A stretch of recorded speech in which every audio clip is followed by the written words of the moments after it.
책장을 넘기지 않아도 이야기는 마음속으로 스며듭니다.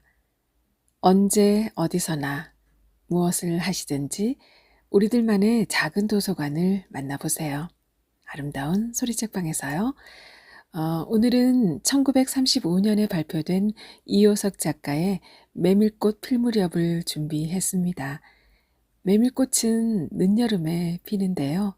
5월에 아름다운 소리책방에서 만나는 소설 속 메밀꽃은 어떤 느낌일까요? 바로 만나러 가볼까요? 메밀꽃 필 무렵, 이효석. 여름장이란 애시당초에 글러서 해는 아직 중천에 있건만 장판은 벌써 쓸쓸하고 더운 햇발이 버려놓은 전 휘장 밑으로 등줄기를 훅훅 볶는다. 마을 사람들은 거지반 돌아간 뒤요. 팔리지 못한 나무꾼 패가 길거리에 궁식거리고들 있으나 석유병이나 받고 고기 말이나 사면 조칼 이 축들을 바라고 언제까지든지 버티고 있을 법은 없다. 칩칩스럽게 날아드는 파리떼도 장난꾼 각다귀들도 귀찮다. 얼굴뱅이요 왼손잡이인 드팀전의 허생원은 기어코 동업의 조선달을 낚고 보았다. 그만 걸을까? 잘 생각했네. 홍평장에서 한 번이나 흐붓하게 4번을 있었을까. 내일 대화장에서나 한몫 벌어야겠네. 오늘 밤은 밤을 패서 걸어야 될걸. 달이 뜨렸다. 절렁절렁 소리를 내며 조선달이 그날 산 돈을 따지는 것을 보고 허생원은 말뚝에서 넓은 휘장을 걷고 버려놓았던 물건을 거두기 시작하였다. 무명필과 주단 바리가 두 고리짝에 꼭 찼다. 멍석 위에는 천 조각이 어수선하게 남았다. 다른 축들도 벌써 거진 전들을 걷고 있었다. 약바르게 떠나는 패도 있었다. 어물장수도 땜장이도 엿장수도 생강장수도 꼴들이 보이지 않았다. 내일은 진부와 대화의 장이 선다. 축들은 그 어느 쪽으로든지 밤을 새우며 6, 70리 밤길을 타박거리지 않으면 안 된다. 장판은 잔치 뒷마당같이 어수선하게 벌어지고 술집에서는 싸움이 터져 있었다. 주정꾼 욕지거리에 섞여 계집의 앙칼진 목소리가 찢어졌다. 장날 저녁은 정해놓고 계집의 고함 소리로 시작되는 것이다. 생원, 시침을 때도 다 안 해. 충주집 말이야. 계집 목소리로 문득 생각난 듯이 조선달은 비죽이 웃는다. 화중지병이지. 면소패들을 적수로 하고야 대거리가 돼야 말이지. 그렇지도 않을걸. 축들이 사족을 못 쓰는 것도 사실은 사실이나 아무리 그렇다곤 해도 왜 그 동이 말일세 감쪽같이 충주집을 후린 눈치거든. 뭐야 그 애숭이가 물건 가지고 낚고 왔나 보지. 착실한 녀석인 줄 알았더니. 그 길만은 알 수 있나. 국리 말고 갑옷에나 그려. 내 한턱 씀세. 그다지 마음이 당기지 않는 것을 쫓아갔다. 허생원은 계집과는 연분이 멀었다. 얼굴뱅이 상판을 쳐들고 대어설 숫기도 없었으나 계집편에서 정을 보낸 적도 없었고 쓸쓸하고 뒤틀린 반생이었다. 충주집을 생각만 하여도 철없이 얼굴이 붉어지고 발밑이 떨리고 그 자리에 소스라쳐 버린다. 충주집 문을 들어서 술자석에 짜장 동이를 만났을 때에는 어찌된 서슬인지 발끈 화가 나버렸다. 상위에 붉은 얼굴을 쳐들고 제법 계집과 농탕 치는 것을 보고서야 견딜 수 없었던 것이다. 녀석이 제법 난질꾼인데 꼴사납다. 머리에 피도 안 마른 녀석이 나부터 술 처먹고 계집과 농탕이야. 장돌뱅이 망신만 시키고 돌아다니누나. 그 꼴에 우리들과 한몫 보자는 셈이지. 동이 앞에 막아서면서부터 책망이었다. 걱정도 팔자요 하는 듯이 빤히 쳐다보는 상기된 눈망울에 부딪힐 때 결김에 따귀를 하나 갈겨주지 않고는 배길 수 없었다. 동이도 화를 쓰고 팩하게 일어서기는 하였으나 허생원은 조금도 동색하는 법 없이 마음먹은 대로는 다 짓거렸다. 어디서 주워먹은 선머슴인지는 모르겠으나 내게도 애비애비 있겠지. 그 사나운 꼴 보면 마음 좋겠다. 장사란 탐탁하게 해야 되지 계집이 다 무엇야. 나가거라. 냉큼 꼴치워. 그러나 한마디도 대거리하지 않고 하염없이 나가는 꼴을 보려니 도리어 측은히 여겨졌다. 아직도 서름서름한 사이인데 너무 과하지 않았을까 하고 마음이 섬찟해졌다. 취재도 넘지. 같은 술손님이면서도 아무리 젊다고 자식 낳게 되는 것을 붙들고 치고 닦아 세울 것은 무엇야, 원. 중두집은 입술을 쫑긋하고 술 붓는 솜씨도 거칠었으나 젊은 애들한테는 그것이 약이 된다나 하고 그 자리는 조선달이 얼버무려 넘겼다. 너 녀석한테 반했지? 애송이를 빨면 죄된다. 한참 법석을 친 후이다. 마음도 생긴 데다가 웬일인지 흠뻑 취해보고 싶은 생각도 있어서 허생원은 주는 술잔이면 거의 다 들이켰다. 거나 해짐을 따라 계집 생각보다도 동희의 뒷일이 한결같이 궁금해졌다. 내 꼴에 계집을 가로채서는 어떡할 작정이었누 하고 어리석은 꼴딱서니를 모질게 책망하는 마음도 한편에 있었다. 그러기 때문에 얼마나 지난 뒤인지 동희가 헐레벌떡거리며 황급히 부르러 왔을 때에는 마시던 잔을 그 자리에 던지고 정신없이 허덕이며 충주집을 뛰어나간 것이었다. 생원 당나귀가 발을 끊고 야단이에요. 각다기들 장난이지 필연코. 짐승도 짐승이려니와 동희의 마음씨가 가슴을 울렸다. 뒤를 따라 장판을 다름질하려니 개슴츠레한 눈이 뜨거워질 것 같다. 불악스런 녀석들이라 어쩌는 수 있어야죠. 나귀를 몹시 구는 녀석들은 그냥 두지는 않을걸. 반평생을 같이 지내온 짐승이었다. 같은 주막에서 잠자고 같은 달빛에 젖으면서 장에서 장으로 걸어 다니는 동안에 20년의 세월이 사람과 짐승을 함께 늙게 하였다. 까스러진 목 뒤 털은 주인의 머리털과도 같이 바스러지고 개진 젖은 눈은 주인의 눈과 같이 눈곱을 흘렸다. 몽당비처럼 짧게 쓸리운 꼬리는 파리를 쫓으려고 기껏 휘저 보아야 벌써 다리까지는 닿지 않았다. 달아 없어진 굽을 몇 번이나 도려내고 새 철을 신겼는지 모른다. 굽은 벌써 더 자라나기는 틀렸고 달아버린 철 사이로는 피가 빼지시 흘렀다. 냄새만 맡고도 주인을 분간하였다. 호소하는 목소리로 야단스럽게 울며 반겨한다. 어린아이를 달래듯이 목덜미를 어루만져주니 나귀는 코를 벌름거리고 입을 투르러 거렸다. 콧물이 튀었다. 허생원은 짐승 때문에 속도 무던히는 썩었다. 아이들의 장난이 심한 눈치여서 땀배인 몸뚱어리가 부들부들 떨리고 좀채 흥분이 식지 않는 모양이었다. 굴레가 벗어지고 안장도 떨어졌다. 요, 몹쓸 자식들! 하고 허생원은 호령을 하였으나 배들은 벌써 주랭랑을 놓은 뒤여 몇 남지 않은 아이들이 호령에 놀라 비슬비슬 멀어졌다. 우리들 장난이 아니오. 암놈을 보고 저 혼자 발광이지.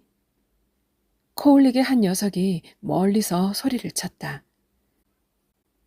그 녀석 말투가. 김첨지 당나귀가 가버리니까 왼통 흙을 차고 거품을 흘리면서 미친 소같이 날뛰는걸.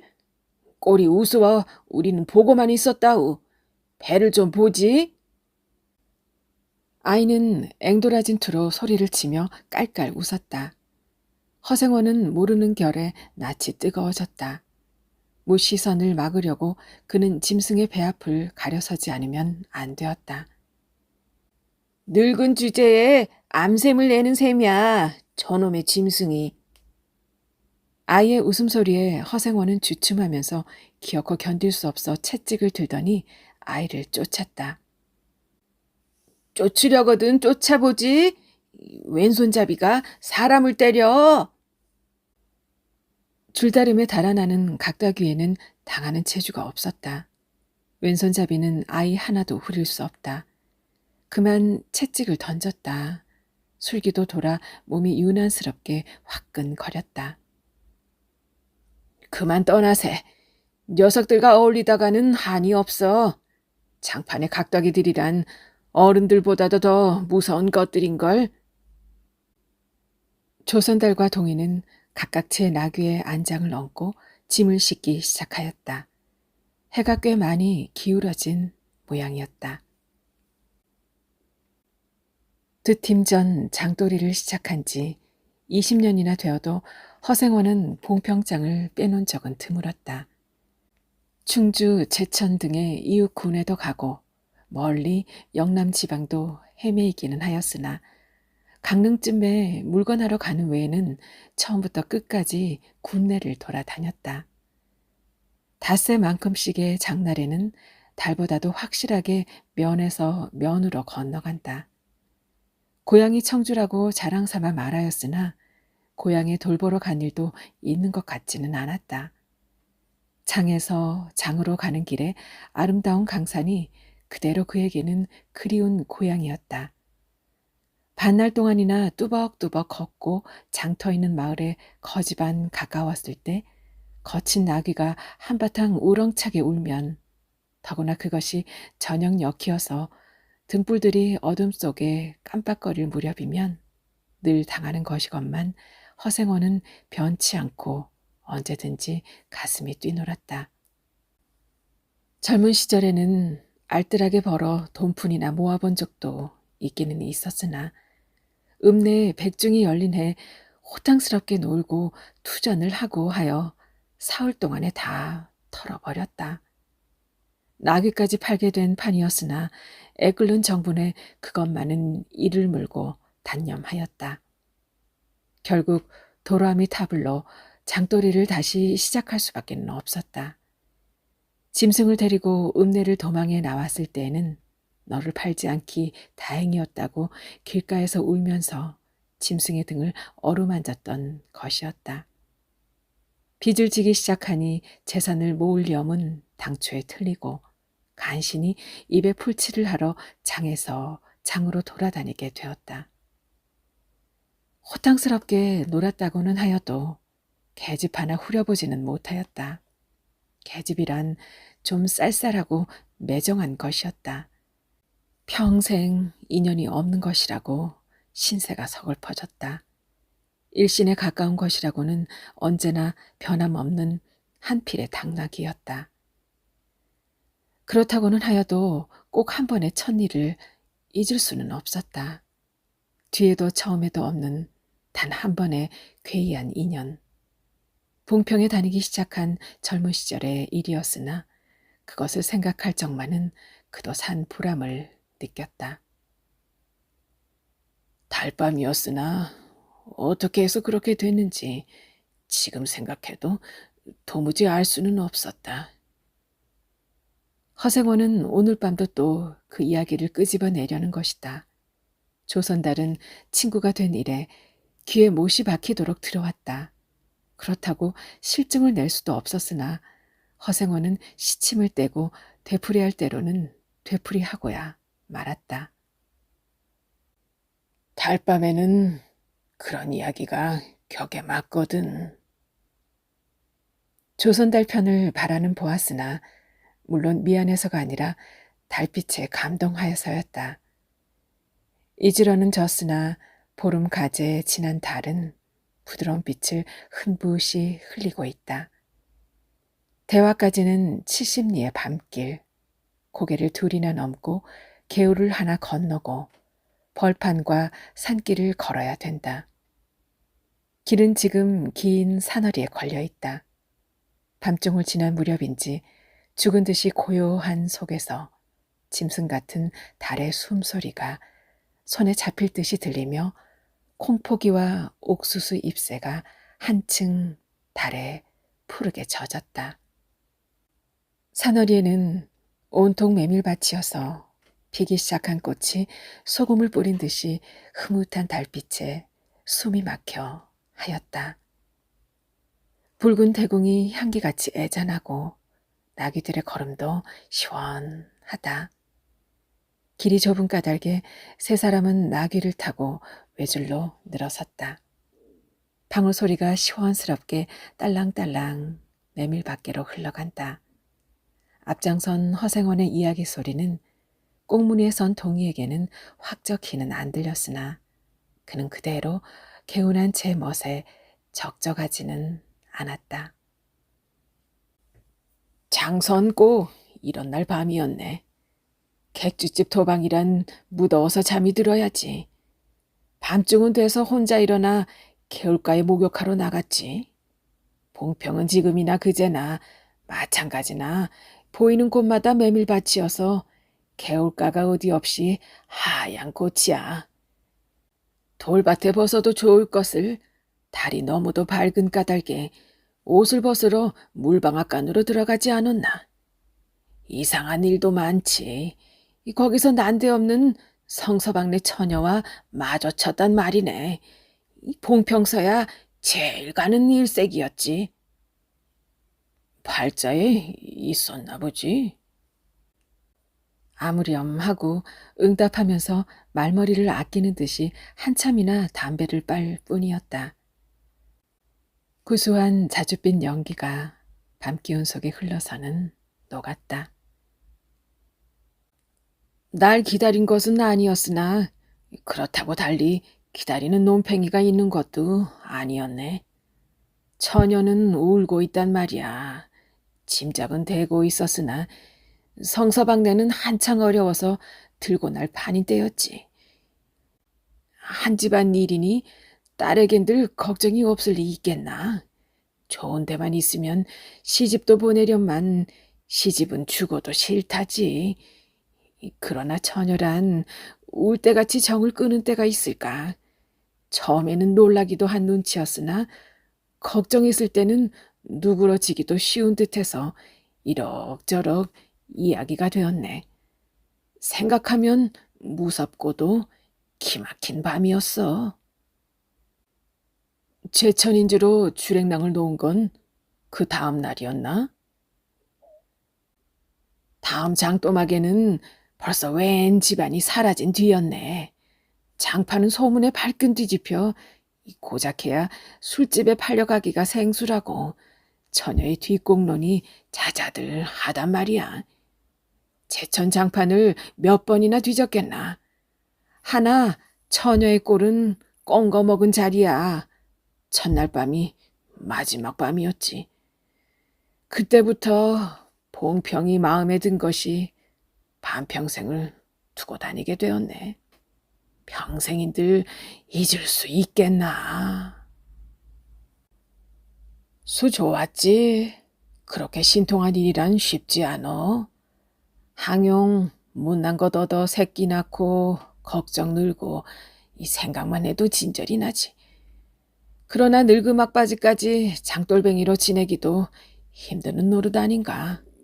난 가을까지만 하고 이 생에 와도 하직하려네.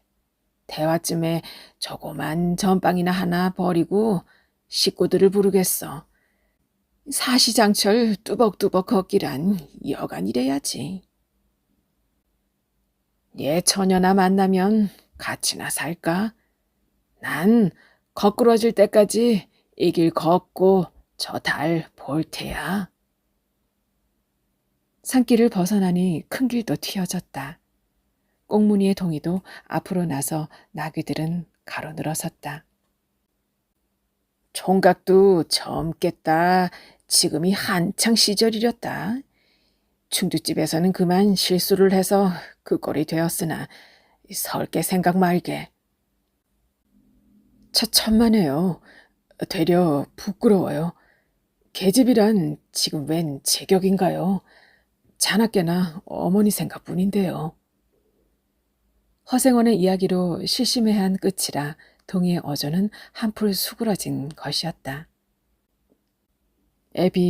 애미란 말에 가슴이 터지는 것도 같았으나 제겐 아버지가 없어요. 피부치라고는 어머니 하나뿐인걸요. 돌아가셨나? 당초부터 없어요. 그런 법이 세상에. 생원과 선달이 야단스럽게 껄껄들 웃으니 동희는 정색하고 우길 수밖에는 없었다. 부끄러워서 말하지 않으려 했으나 정말이에요. 제천촌에서 달도 차지 않은 아이를 낳고 어머니는 집을 쫓겨났죠. 우스운 이야기나 그러기 때문에 지금까지 아버지 얼굴도 본 적 없고 있는 고장도 모르고 지내와요. 고개가 앞에 놓인 까닭에 세 사람은 나귀를 내렸다. 둔덕은 험하고 입을 벌리기도 대견하여 이야기는 한동안 끊겼다. 나귀는 건듯하면 미끄러졌다. 허생원은 숨이 차 몇 번이고 다리를 쉬지 않으면 안 되었다. 고개를 넘을 때마다 나이가 알렸다. 동이 같은 젊은 축이 그지없이 부러웠다. 땀이 등을 한바탕 쭉 씻어내렸다. 고개 너머는 바로 개울이었다. 장마에 흘러버린 널다리가 아직도 걸리지 않은 채로 있는 까닭에 벗고 건너야 되었다. 고이를 벗어 띠로 등에 얽어매고 반 벌거숭이의 우스꽝스런 꼴로 물속에 뛰어들었다. 금방 땀을 흘린 뒤는 뒤었으나 밤물은 뼈를 찔렀다. 그래, 대체 기르긴 누가 기르고? 어머니는 하는 수 없이 의부를 얻어가서 술장사를 시작했어. 술이 고준해서 의부라고 전 망난이에요. 철들어서부터 맞기 시작한 것이 하룬들 편한 날이 있었을까? 어머니는 말리다가 채이고 맞고 칼부림을 당하곤 하니 집골이 무엇겠소. 18살 때 집을 뛰쳐나서부터 이 짓이죠. 총각 나세론 셈이 무던하다고 생각했더니 듣고 보니 딱한 신세로군. 물은 깊어 허리까지 채였다.